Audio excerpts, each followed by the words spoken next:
금요일 밤에 도착을 했습니다.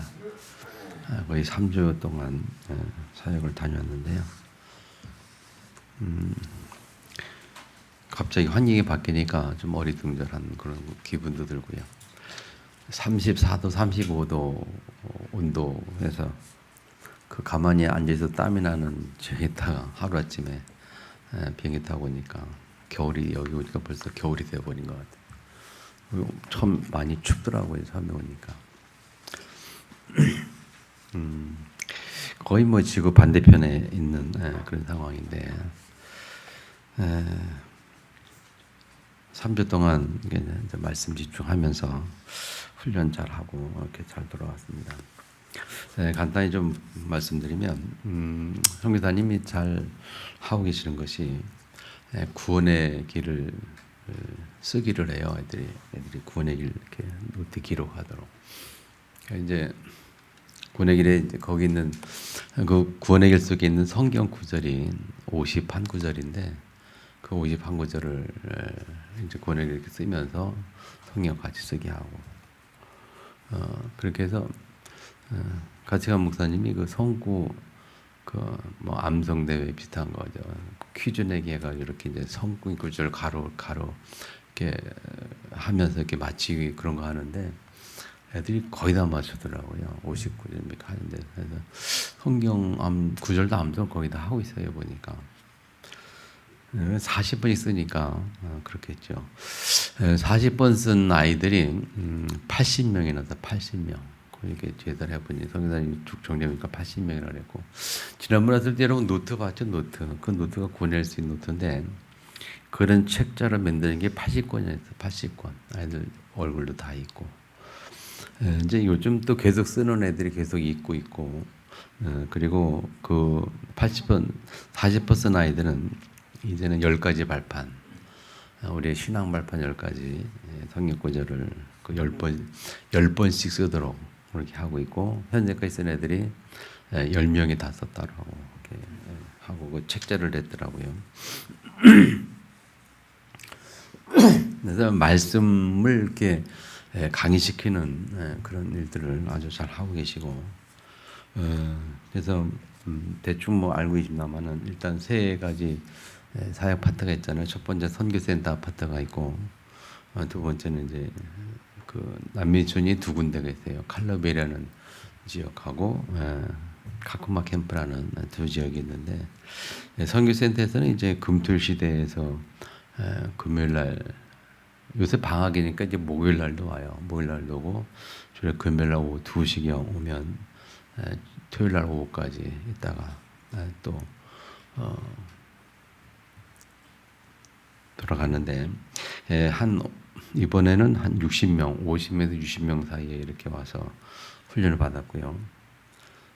같이 함께 했던 목사님들이 총재에서 4명이 갔는데 저까지 4명. 그래서 4명이 같이 사역을 하면서 3분은 주로 이제 그 어떤 일하시는 뭐랄까 하여튼 일을 좀 잘하는 분들이라 그 선교 지역에 이제 여러 가지 필요한 일들 좀 하시고, 저는 메시지 위주로 이렇게 사역을 했고요. 그래서 저는 이제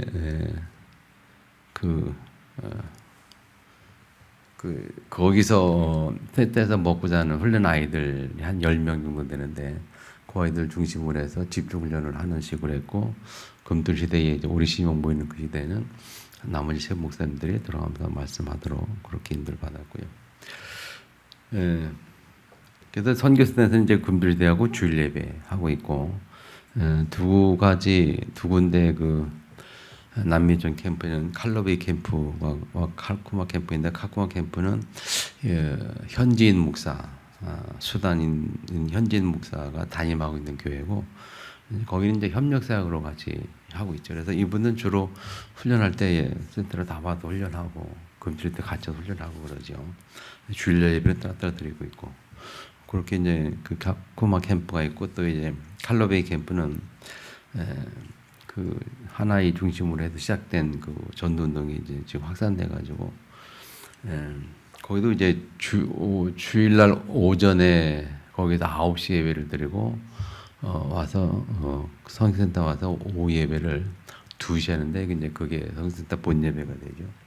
그래서 칼로 개입해서 오전에 가서 9시 어린 예배 드리고 8시까지 갑니다. 8시 가가지고 교사 교육 같은 거에 교사 교육을 그래서 그 교사 교실에도 메시지 하고 그랬는데 한 10명에서 뭐 20명 사이 이렇게 아이들이 교사들이 있고 그 아이들 한 10분 15분 잠깐 메시지 하고 기도회 하고 이 아이들이 이제 반으로 터져 가지고 담당을 하죠. 그래서 주일학교 인원이 교사들 한 10명, 15명, 20명 가까이 된 아이들이 흩어져 가지고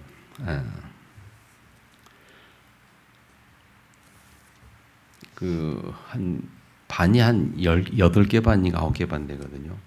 그렇게 흩어져 가지고 하는데 그때 모이는 아이들이 380명에서 400명 정도 모이고요.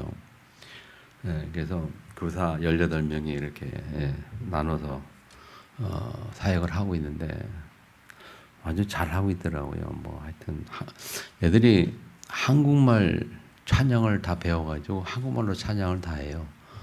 뜻을 의미를 아는지 모르는지 잘 모르겠고 의미 조금 알겠죠. 근데 아예 한국말로 찬양을 막 하고 그게 제일 좀 인상 깊었던 것은 그 교사하는 아이 중에 주일학 교사하는 아이 중에 하여튼 어린 게 나이 어린애가 보이는 거예요. 그러니까 그 교사들이 거기서 하고 나면 그 아이들 할 때 어른들은 9시에 어른 예배를 드리고 교사들은 아이들 예배를 드리고 그래요. 그 교사들은 거기서 이제 끝나고 성경센터로 와가지고 오후 예배를 같이 드리고 2시에 그리고 2시 예배 끝나면 3시 반 4시쯤에 교사 회의를 그 아이들이 계속 보고를 다 하고 그래요. 자기 반에 몇 명 왔는지 또 어떤 메시지를 했는지 또 어떤 특이사항이 있었는지 애들이 다 보고를 하더라고요.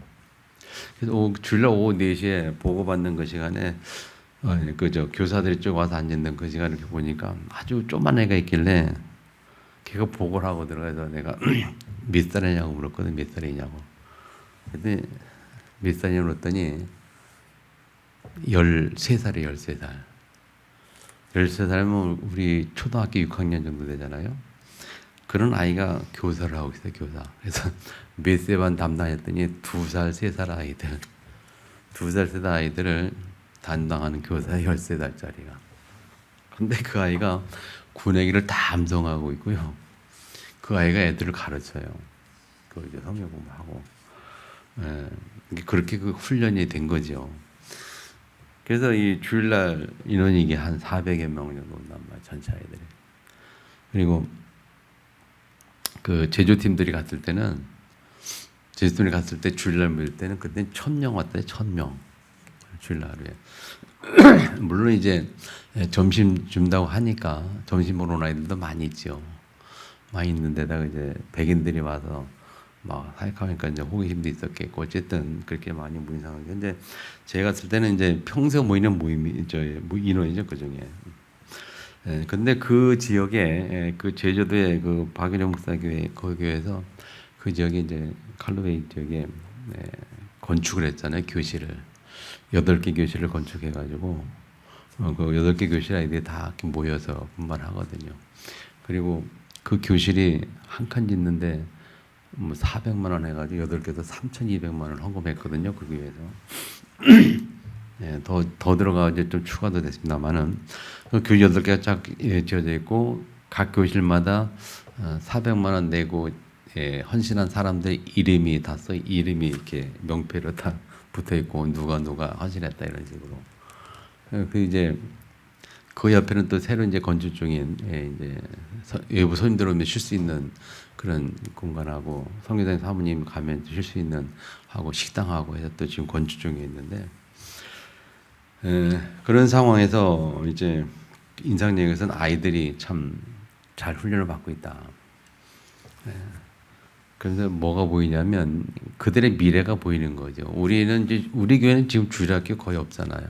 한국 교회는 주일학교가 사라져 가는데 거긴 주할 게 엄청 많아요, 아이들이. 그리고 계속 보험 뿌리 내리고 있으니까 뭐 그 선교사님 한 사람에 의해서 그날의 그 지역의 미래가 이렇게 좀 보여지는 그런 시간이 됐고요. 그리고 이제 가끔아 또 캠프에 거기 이거는 현지인 목사가 담임하고 있는데 거기는 이제 주로 훈련에 참여를 하죠. 근데 참여하고 또 우리가 가면 거기도 가서 이제 예배도 드리고 그래요. 거기도 한번 가서 예배 드리면서 이제 예배 드리고 교제도 하고 그렇게 좀 보게 됐고요. 전체적으로 보면 지난해 갔을 때랑 아주 많이 달라졌어요.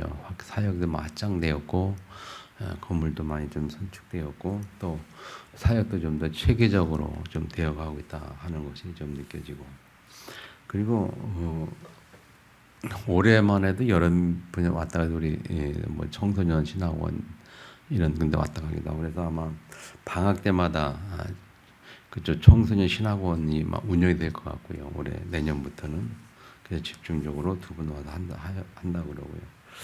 어쨌든 그러면서 저는 개인적으로 이제 제가 그 9명, 10명 처음 시작했던 그 아이들 중심으로 집중 훈련을 좀 했는데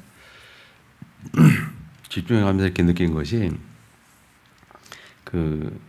이 생각이 잘 안 바뀐다는 거 아이들이. 그리고 그 아프리카 대륙이 거의 그래요. 아프리카 대륙이 거의 영국 아니면 프랑스에 의해서 식민지 생활을 보통 400년 이상 이렇게 했던 나라들이거든요.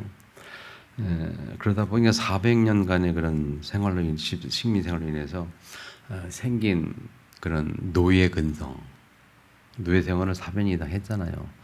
노예로 많이 잡혀가고 그래서 이 백인들이 많이 잡혀갔잖아요. 전에 여기서는 못 봤는데 이 케냐도 바닷가가 있어요. 근데 거기 못 가봤어요. 근데 전에 아프리카 가나 갔을 때는 가봤거든요. 바닷가에 가보면 노예의 성이라는 영어로는 엘미나라는 건데 엘미가 노예성을 말하거든요. 바닷가에 있는데 성입니다. 거기 들어갈 때는 육지로 들어가서 성처럼 싸서 이렇게 있는데 들어가다 보면 한 군데 가서 보면 밑에 보면 바다가 보여요. 배가 바다로 들어와가지고 흑인들을 거기서 잡아다가 흑인들을 바다에 이렇게 배가 들어와서 싣고서 떠나는 거죠. 예전에 본 겁니다만은 그 노예 성 안에 보면 꽤 지역이 크고 건물들이 있단 말이에요. 이제 흑인들을 가둬두는 곳. 그러다가 뭐 애들이 말썽 부리고 그러면 말썽 부리는 애들 또 가두는 독방이 있어요. 독방이 있는데 거기서 가둬두고 굶겨 죽이기도 하고 뭐 그런 곳인데 그 독방 바로 옆 건물이 예배당인데 예배 드리는 이런 것은 예배당이 있어요. 그 예배당 바로 옆에 그렇게 흑인을 가둬놓고 독방 가둬놓고 죽이기도 하는 그런 걸 보면서 참 아이러니한 것을 그때도 느꼈는데 그 시대가 그랬던 것 같아요. 그 시대의 사고방식이 백인들은 그리고 흑인들은 노예니까 사람 취급을 안 했잖아요. 그러니까는 예배를 드리면서도 옆에 있는 노예가 죽었는데 예배를 드린다. 그러니까는 우리 같으면 이해할 수 없는 게 같은 사람이잖아요. 같은 사람인데 어떻게 옆에서 죽었는데 예배 드리고 있냐고요. 하여튼 그런 노예성이 있었단 말이에요. 근데 이 케냐도 보면 바닷가에 그런 게 있는데 가보지 못했어요. 근데 이 흑인들이 그렇게 노예로 팔려가고 하면서 400년 식민지 생활하니까 백인에 대한 감정이 엄청 안 좋잖아요. 우리도 가면 백인이라고 얘기해가지고 뭐 아주 적대적 감정이 많은데 그래서 무조건 속이고 어떻게든 해보려고 하는 그런 게 주로 있는데 이번에 가서 이제 반농담도 웃음이 되게 나는 한국 사람이다. 우리 한국은 여러분에는 흑인 백인 딱 두 종류지만 원래 사람은 세 종류다 해가지고 흑인 백인 사이에 우리는 황인종이래요. 황인종 누를 황자 써가지고 아주 하얀 사람이 백인이고 우리는 약간 하얗지 않고 누렇더라가지고 황자 쓴다는 얘기 설명해가면서 백인들이 그렇게 했지 이 아시아 쪽의 황인족들은 노예를 여러분 노예로 사가지 않았다 뭐 그런 얘기도 하면서 뭐 백인처럼 보지 말라는 얘기도 하고 그랬는데 하여튼 이들이 그렇게 오랫동안의 그 노예 생활을 위해서 아주 심겨진 그 노예 근성. 그래서 얘들은 그 생각이 아예 그게 수동적입니다. 활동도 수동적이 시키는 일만 하고 아무 생각 없이 시킨 대로만 움직이고 시키는 만 하고 다른 거 뭐 할 생각들을 안 하거든요. 근성이. 그래서 저는 사역의 중점을 그래가지고 이 아이들에게 좀 생각하도록 계속 말도 뭐 생각하도록 메시지를 주고 좀 의식을 깨우려고 뭐 이제 영어로 퍼스널티라는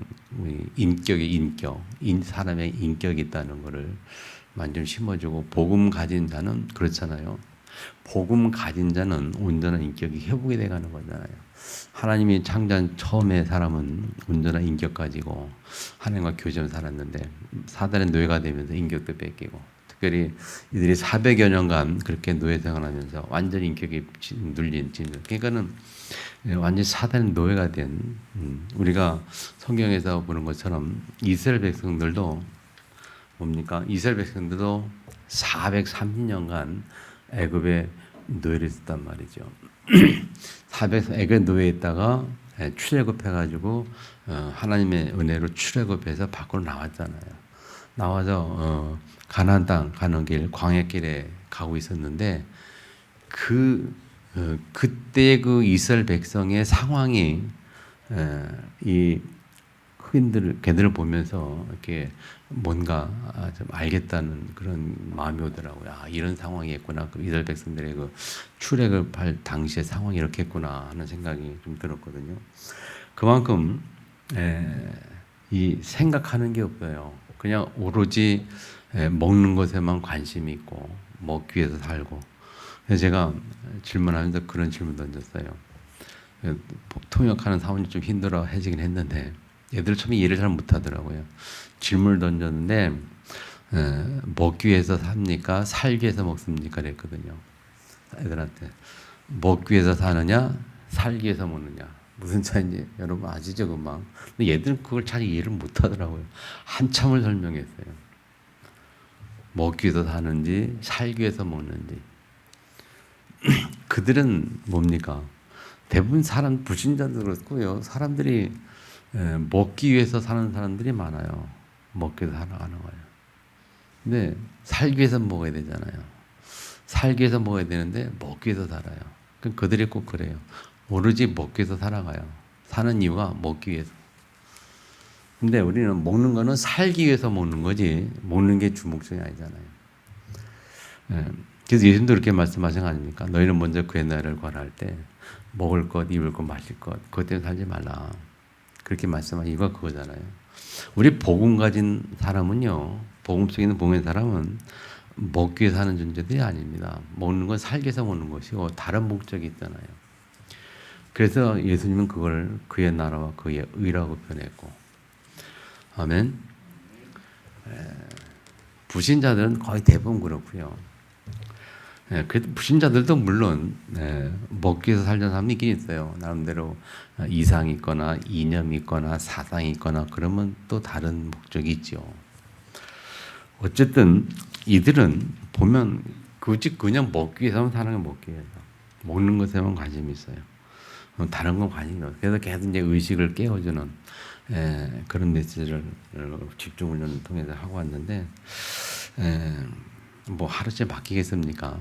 그러면서 느낀 것이 야 정말 이 렘넌트의 중요성이 거기서 확인되는 거고 아이들은 바뀌어요. 조그마한 아이들은 이게 있으니까 얘들도 조금씩 바뀐 게 보이는데 이 얘들이 사춘기만 지나면 17, 18세 들어서 20세 전후만 지나가면 걔들은 우리 어른처럼 완전히 안 바뀌어요. 선교사님 하는 말이 그래요.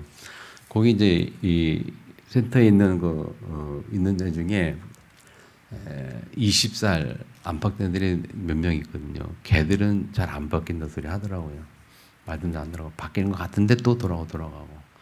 근데 밑에 아이들은 뭐 10세 안팎 또는 뭐 12, 3대 그 아이들은 며칠 들어가면 바뀌더라고요. 어떤 아이는 또 머리 있는 아이에서 한국말을 한국 이 동화책을 읽더라고요. 두 녀석이 있는데 걔들이 하나가 14살, 15, 16살인가 그래요.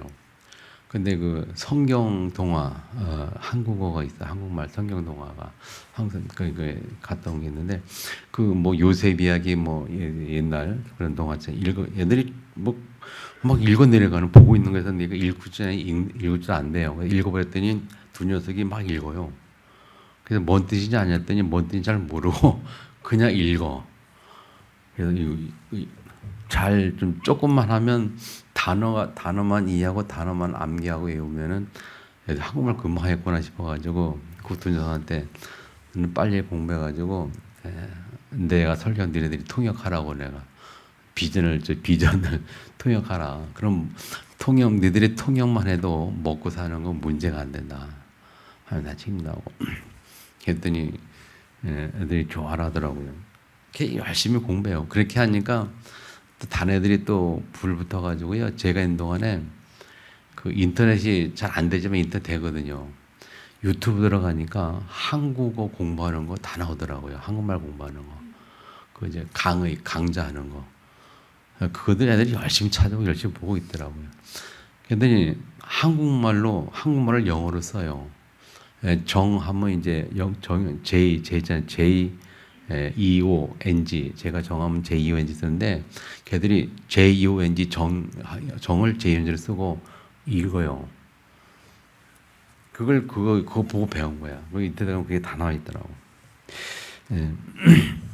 그러면서 이 아들이 조금씩 바뀌는 걸 보게 되는데, 야, 그 어린 랩너들이 좀 가능성이 있구나 생각이 들고, 그러면서 생각하는 것이, 이 선교사님 사역이 굉장히 큰 사역이다 하는 생각을 했고, 나이가 지금 81가 된 분인데 80 넘은 분이 가도 그 하고 있다는 게 참 좀 기적처럼 느껴지죠. 얼마나 열정인지 몰라요. 옛날에 출판사를 해가지고 책을 잘 만들거든요. 모든 걸 다 책으로 만들어가지고 찬송가 세미나를 다 이렇게 보게 하고 얘들에게는 굉장히 신문명, 새로운 문명들을 계속 접하는 그런 상황이니까 애들이 자꾸 모여들어요. 그런 걸 보고 또 여기 오면 먹을 건 주니까 하루 3끼 꼬박 주거든요. 센터 오면은. 그러니까 한 2끼 먹는 아이들이 뭐 오면 3끼 먹으니까 자꾸 올라오고 길을 쓰고. 그러니까 이제 차단을 시켜요.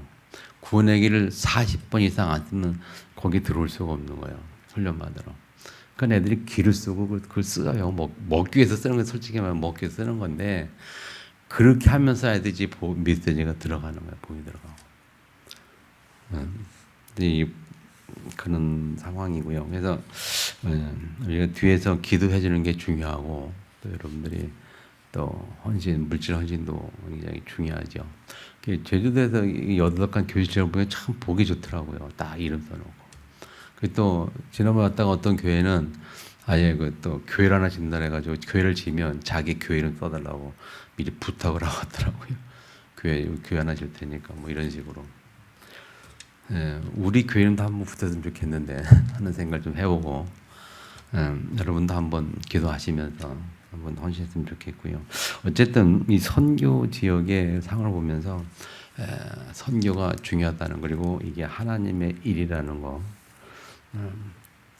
그 마산 갔던 그 교회 같은 경우는 여자 장로님도 몇 번 갔다 오고 성도들이 많이 갔다 왔는데 그게는 많이 도전을 받아가지고 이 장로들이 많이 헌신을 해요.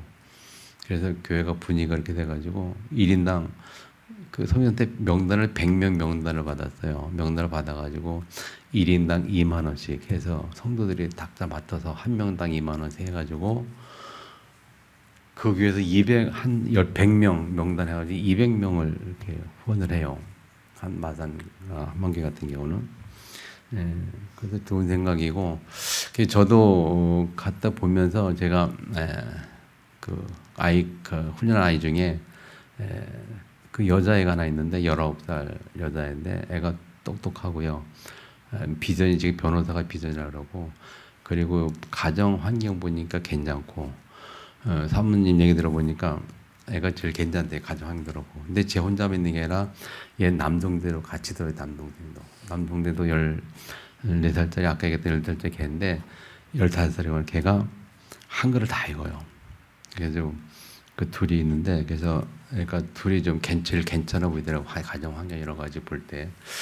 그래서 선생님한테 요 둘 아이가 공부하면 우리 교회에서 후원하겠다 얘기를 좀 하고 왔어요.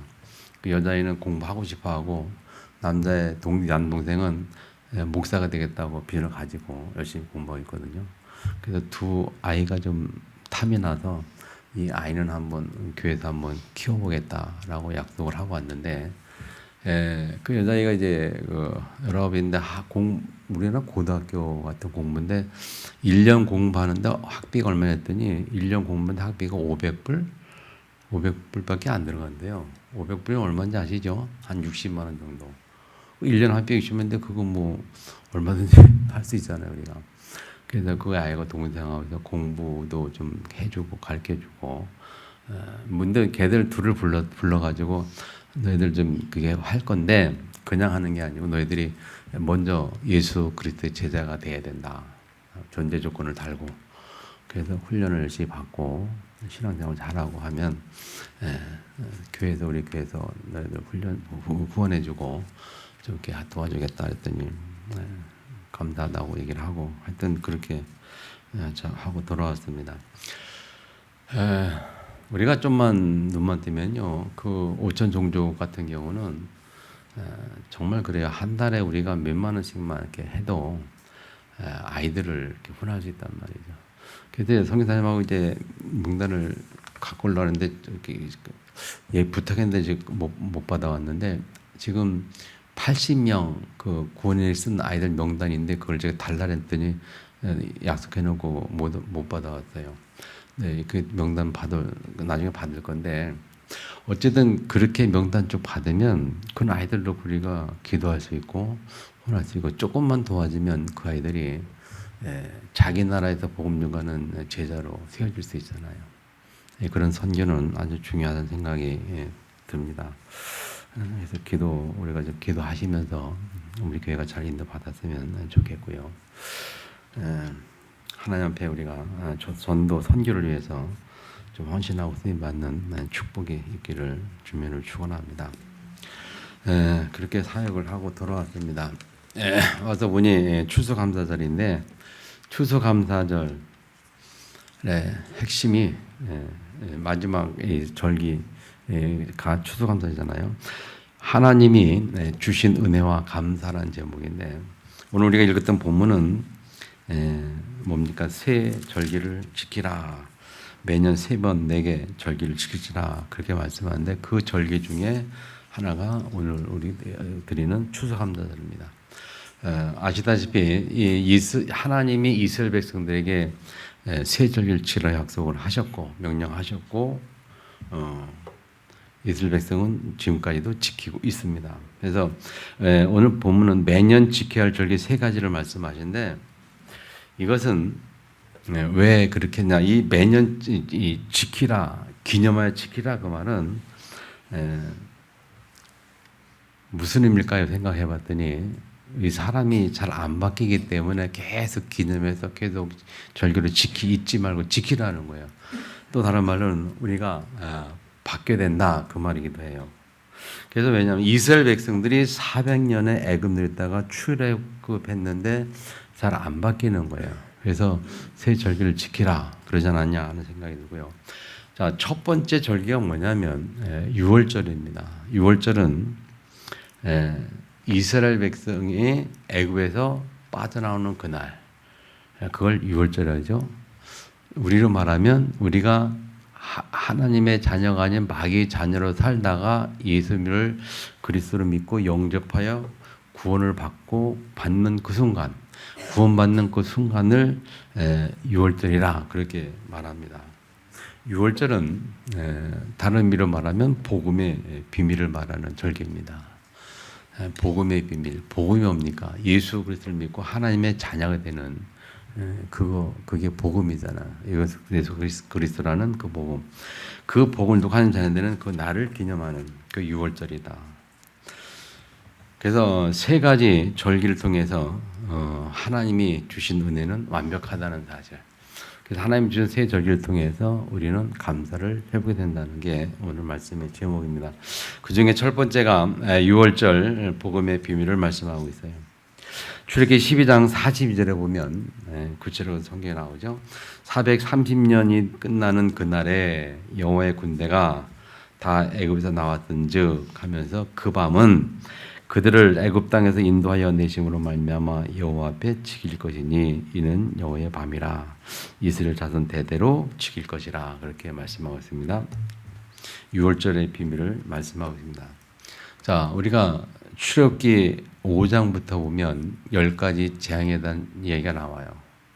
10가지 재앙. 첫 번째 재앙이 피, 이 애굽의 온 물이 다 피로 변하는 피재앙. 그 다음에 개구리가 차고 넘치고, 우리 몸속에 옛날 어릴 때 썼던 이라고 있죠.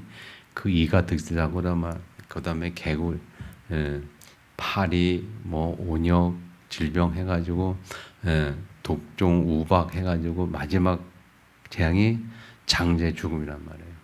그 장자의 죽음, 그날, 이스라엘 백성들은 해방되는 날이에요. 애굽 안에는 온 나라의 장자가 죽고 짐승의 첫새가 다 죽어서 온 나라의 장례식이 있는 그날 애굽 백성들은 장자가 죽지 않고 그날 빠져나왔어요. 그게 유월절입니다. 어떻게 빠져나왔느냐? 장자의 죽음이 다 있던 그날인데 왜 이스라엘 백성에는 장자의 죽음이 없었느냐? 하나님 말씀하셨어요. 양을 잡아서 양의 피를 문설주에 바르라. 그래서 그 피를 볼 때 죽음의 그림자가 넘어가리라. 그래서 죽음의 그림자가 전 애굽 전 지역을 다 휩쓸고 있는 가운데 문설주의 양의 피를 받은 집은 죽음의 그림자가 넘어가서 죽지 않았어요. 그래서 그날을 유월절이라 말하고 이스라엘이 그때 해방이 됐죠. 그 유월절이 신약에 와서는 복음이잖아요. 그래서 로마서 1장 16절 17절에 보면 내가 복음을 부끄러워하지 아니하노니 이 복음은 모든 믿는 자의 구원을 주시는 하나님의 능력이라. 하나님의 능력이라. 복음이 하는 능력이에요. 이 말씀을 앞으로 가서 굉장히 강조를 많이 했어요. 한 20-30번은 더 이상 한 것 같아요. 그리고 이 로마서 1장 16절 본문 가지고 주일 예배 설교를 계속 하고 그랬어요. 이 복음의 능력, 복음은 구원을 주신 하나님의 능력이라. 유대인에게요, 헬라인이라. 그래서 그 복음에는 하나님의 의가 나타났는데 그 의가 뭐냐? 믿음으로 믿음에 이르게 하나니. 이걸 영어 성경에 보니까요, from 뭐뭐로부터 뭐뭐까지 from부터 to잖아요. 그래서 그걸 face from face to 해가지고 믿음으로부터 믿음이니까 이제 처음부터 끝까지 한 뜻이에요. 처음부터 끝까지 믿음으로 산다 그런 말이에요. 그래서 복음에는 하나님의 의가 있는데 처음부터 끝까지 하나님이가 뭐냐? 믿음으로 사는 겁니다. 그래서 기록된 바 오직 의는 믿음만 살리라 하는 말씀했고 이 말씀이 하박국 선지자가 예언했던 거고 이걸 바울이 인용해서 오늘 로마서에 말씀하는 거예요. 이게 복음하는 능력이고 그 복음의 의는 뭐냐? 그래서 나타나는 이가 뭐냐? 복음 속에 나타나는 하나님의 의가 뭐냐? 믿음이라는 거죠. 그래서 우리가 로마서 에베소서 우리가 2장 6절에 말씀하는 것처럼 하나님의 은혜를 인하여 믿음으로 말미암아 구원을 받았다. 믿음을 주신 것도 하나님의 은혜라고 말하죠. 은혜로 말미암아 믿음으로 구원을 받았다. 그래서 그 다음 8절에 뭐라 했더니 이는 행위로 구원받은 것이 아니고 믿음을 받았다 말하면서 이유가 뭐냐 할 때 누구든지 자랑하지 못하게 하려 함이라. 구원받은 것이 자랑할 것이 아니에요. 하나의 은혜로 구원받은 거예요. 행위로 구원받은 게 아니란 말이에요. 그래서 더욱더 자랑할 것이 없다. 우리가 잘 모르면 그래요. 행위로 구원받은 것은 내가 잘해서 뭔가 아닙니다. 하나님의 은혜로 우리가 구원받은 거죠. 하나님 앞에는 누구나 다 구원받을 수 있어요. 누구나 다. 하나님의 은혜가 주어지면, 예수를 믿으면 그 은혜로 말미암아. 그리고 고린도전서 1장 18절 보면요, 하나님 은혜가 또 뭔지 아십니까? 한번 찾아보세요. 한번 고린도전서 1장 찾으면서 같이 읽겠습니다. 1장 18절에 보면 십자가의 도라고 말하면서 복음이죠. 멸망한 자들에게는 미련한 것이지만 구원받으리에게는 하나님의 능력이라. 하나님의 능력이라. 십자가의 도가 하나님의 능력이라 했어요. 그러면서 왜 하나님의 능력인지 이유를 설명합니다. 19절에 보면 지혜 있는 자들의 지혜를 멸하고 총명한 자들의 총명을 피하리라. 그러면서 구원받은 우리를 보고 하는 말은 지혜 있는 자가 어디 있냐? 선비가 어디 있느냐? 이 별로가 어디 있느냐? 그러면서 하나님께서 세상의 죄를 미련하게 하신 것이 아니냐. 그렇게 설명 쭉 합니다. 그러면서 26절을 보세요. 형제다 너희의 부르심을 보라. 육체를 따라가 지혜로운 자가 많지 않냐면 능한 자가 많지 않다. 문벌 좋은 자도 많지 않냐고. 그래서 하나님께서 세상에 미련한 것들을 택하다 지혜 있는 자를 부끄럽게 하시려고, 약한 것들을 택하사 약한 것을 택하사 강한 것들을 부끄럽게 하시려고, 천한 것들을 택하사 멸시받는 것도 없는 것들을 택하사 없는 것 택하사 있는 것들을 펴려하시고, 그죠? 그러면서 하는 말이 아무 육체도 하나님 앞에 자랑하지 못하여야 합니다. 이 내용을 가만히 읽어보면요, 무슨 말인가 하면 그겁니다, 여러분. 하나님의 은혜로 구원받은 거예요. 행위로 구원받은 게 아니에요. 누구든지 예수를 믿게 하면 구원받는 그 내용을 기록하고 있어요. 그래서 하나님이 주신 은혜라고 제가 제목을 잡았어요. 하나님 주신 은혜. 우리가 구원받은 것이 하나님 주신 은혜입니다. 그 은혜가 6월절이고 또 더 나아가서 그것만이 아니고 오순절은 또 뭐냐? 그것도 하나님 주신 은혜요. 또 마지막 수장절도 하나님 주신 은혜요. 세 개를 다 합치면 완벽한 하나님의 은혜가 됩니다. 구원도 은혜요. 구원받은 살아가는 우리의 삶이 오순절인데 그 삶도 하나님의 은혜요. 그리고 삶이 끝나는 영원한 세계 속에도 하나님이 주신 은혜가 수장절입니다. 그것도 하나님의 은혜요. 그래서 전체 제목이 하나님이 주신 은혜.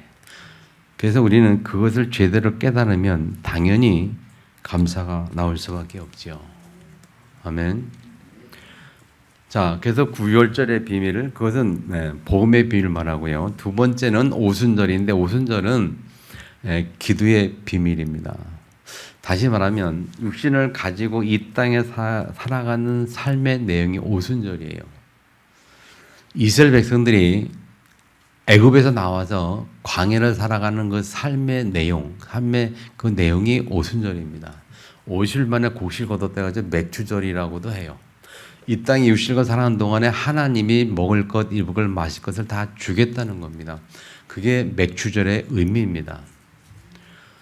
옛날 우리나라도 옛날에 보릿고개라는 단어가 있어요. 보릿고개. 먹을 것이 없는 그 시절 보릿고개 있었어요. 그 시절에 하나님이 맥주절, 보리를 주셔서 거두게 하시고 입히시고 먹여 살렸다는 것, 맥주절입니다. 이 세상 사는 동안에 하나님 주신다 그런 말이잖아요.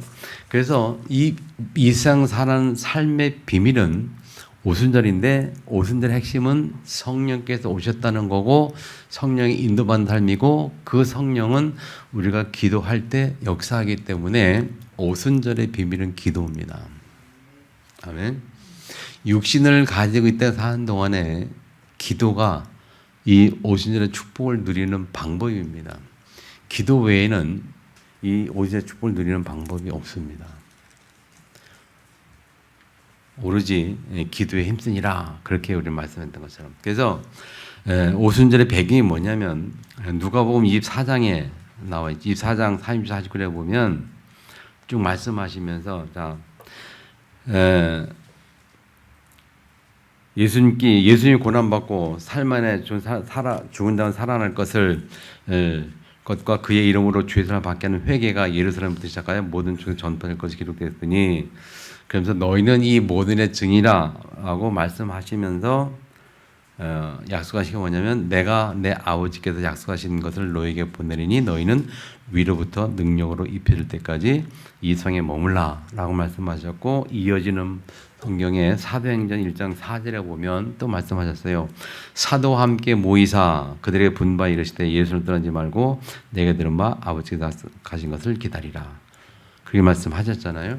이 성령을 기다리라 말씀하셨고, 약속대로 그 약속 붙잡고 1장 14절에 마음을 같이 오로지 기도에 힘썼고요.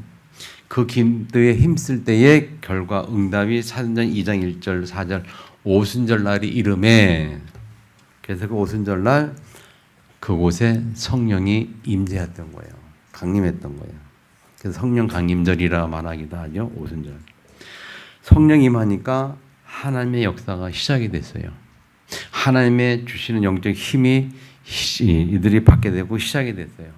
그래서 산 2장의 뒤에 보면요, 서로 떡을 떼며 교제하며 함께 재산을 다 파서 함께 나누어서 같이 공유하기도 하고 그런 공동생활이 가능할 만큼 성령 충만이 일어났고, 사도행전 3장에 보니까 이제 증인 되기 시작했는데 베드로와 요한이 내게 금고는 없지만 그 거지 안진뱅에게 내가 돈은 가진 거 없지만 내게 있는 건 내게 주는데 그게 뭐냐? 그리스도다. 내게 있는 이 예수 그리스도를 내게 주노니 일어나 걸으라 했을 때에 성령 역사로 이 안진뱅이 일어나기 전 기도 일어나면서 그리스도가 선포되고 그리스도가 성취되는 그런 역사가 시작이 되는 거 아닙니까? 그래서 육신을 가지고 사는 이 땅의 삶은 성령의 인도 역사 아니고는 방법이 없다. 우리가 가장 승리의 비밀이 성령의 충만함을 통해서 성령 인도를 받고 성령의 역사를 체험하는 것이 육신의 가지고 사는 삶의 최고의 승리입니다. 그것은 어디서 가능하냐, 어떻게 누려지냐 할 때에 기도밖에 없다는 거예요.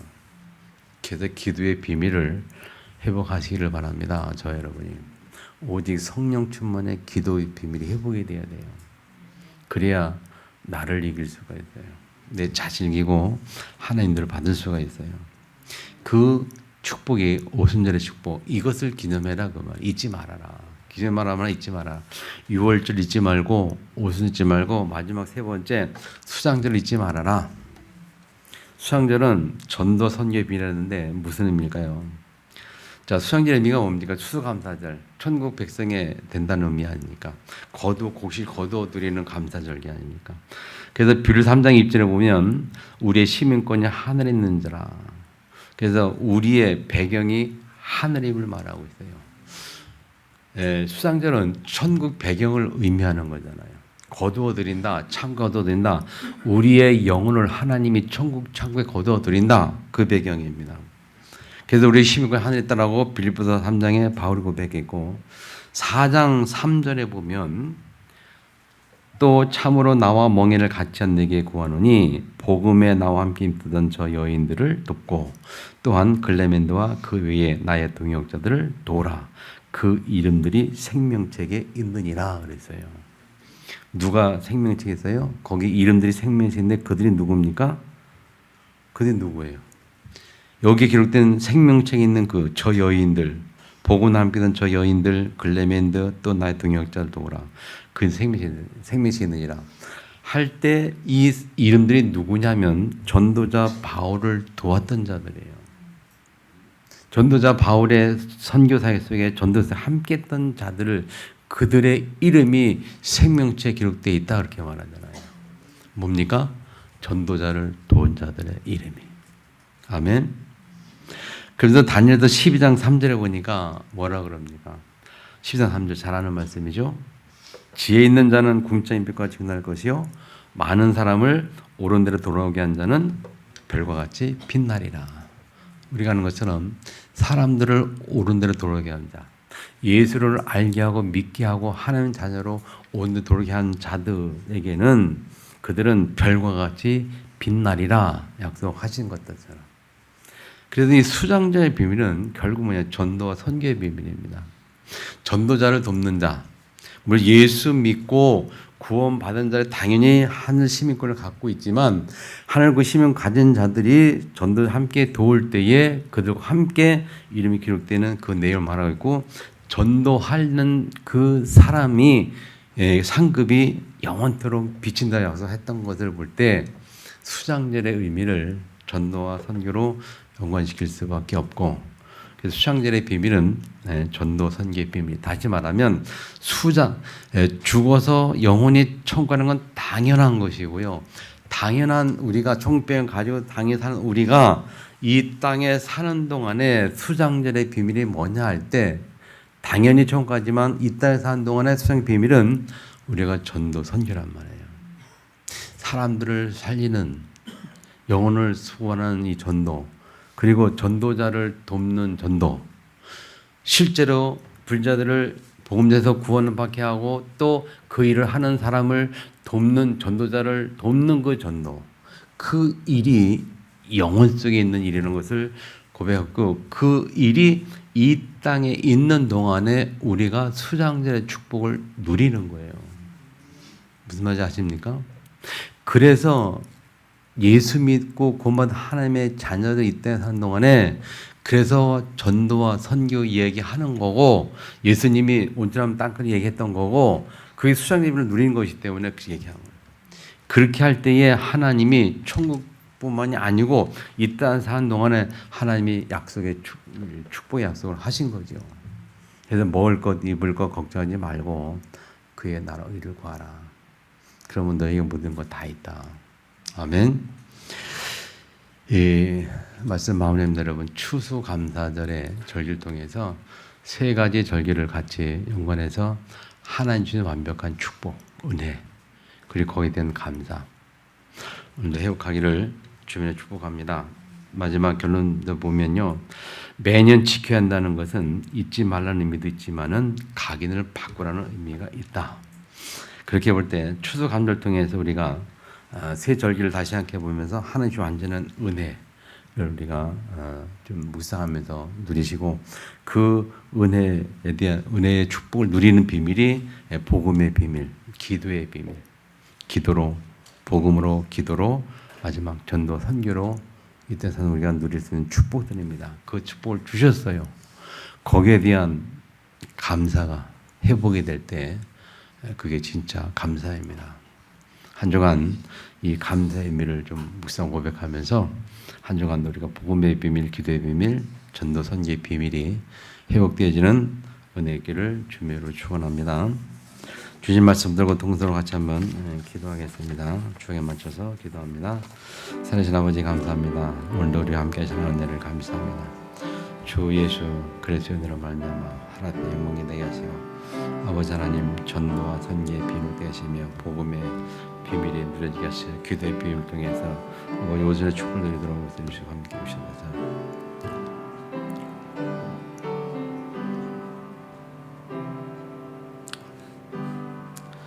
하나님 아버지 감사합니다. 오늘도 이렇게 말씀 주심을 감사합니다. 복음의 비밀을 통해서 유월절의 축복을 누리게 하시고 기도의 비밀을 통해서 오순절의 축복을 누리게 하시며 전도와 선교의 비밀을 통해서 하나님 수장자의 축복을 누리는 은혜가 충만하도록 함께하여 주옵소서. 이 온전하신 은혜와 사랑을 주신 하나님께 참으로 감사하는 한 주간 되도록 은혜를 더하여 주옵소서. 예수님의 이름으로 기도합니다.